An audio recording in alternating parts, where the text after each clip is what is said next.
Angela, one of our aides, arrived at Kathie's home to provide homemaking care for her, and her door was not closed all the way, and she was kind of knocking on the door, no one was answering, and so Angela called out her name, pushed the door a little bit, and actually saw Kathie was laying on the floor. Usually she has her door open, and her dog was barking, but I saw her laying on the ground, and I asked her, "Oh, how long you been laying there?" And she said she didn't remember. So I called the office, we called the squad.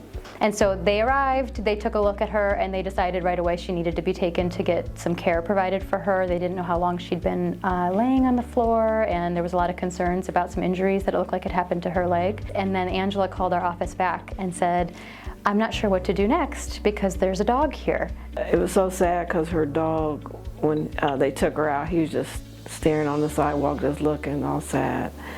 So we had to figure out how we were going to do it with the animal. So that started this whole brigade of what do we do with this dog? We know Kathie got taken where she needed to be taken and that she was getting the best care she could get in that moment, but what could we do about the dog? It was a very long day of finding a lot of blockades and reasons that some places couldn't help. A lot of them needed the dog to have been abandoned for them to be able to save the dog, and we were like, this dog's not abandoned. His mother loves him very much and she wants him back right away. We determined, let's call Franklin County Dog Shelter again, and asked to speak to one of the managers and tell them just how dire the situation is. That ended up being where we took the dog, whose name we found out from Angela later on is Yappy. We just were going to be holding him, providing care for him, while Kathie was getting cared for in the hospital, just to ensure that we'd be able to reunite them. I kind of cried because of the dog, seeing her, how he reacted when they took her away.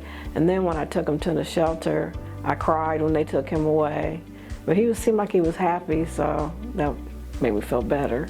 So that started on a Friday, and it was about 3 weeks that we were keeping in contact, and Kelly, the nurse, was really consistent about calling the hospital, checking in on Kathie.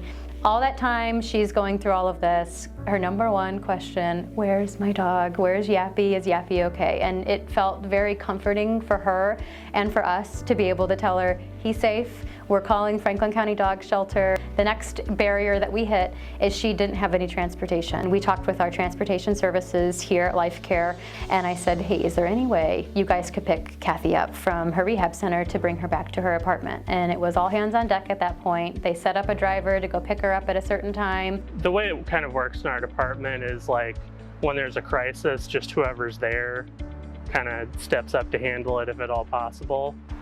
So I was there and I said, sure, yeah, I'll go get her and take her home. I was listening to Yappy so bad I cried all the time. I said, Yappy, I'm trying to get better so I can come and get you. I knew he was at the Franklin Dog Shelter, and I was told that Angela took him there.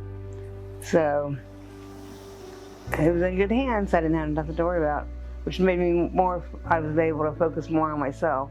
Angela, the hero from the very beginning of the story, then got to go to Franklin County Dog Shelter, pick up Yappy, and we got to reunite them. And when I tell you that was the happiest moment for both of them, it was so beautiful to see. Yappy was crying with joy as he was jumping on her legs in her wheelchair. She was almost in tears petting him. He jumped right in her lap, and it was a really sweet kind of full circle moment of all the help that we were able to provide to get her back safely where she wanted to be, with who she wanted to be with, which was Yappy. I picked up Yappy, and he ran up on the van, and he was just so happy to see Kathie, and she was really happy to see him.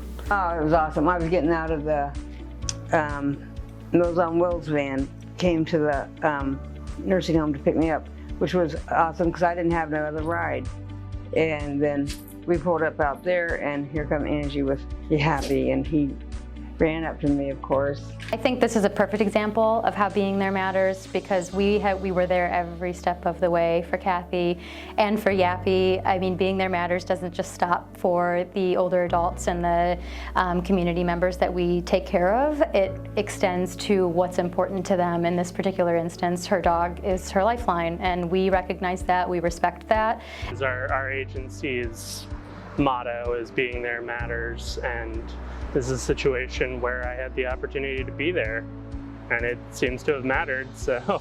Thanks to Life Care Alliance, they got me, I still got to keep my dog. I didn't have to get rid of him.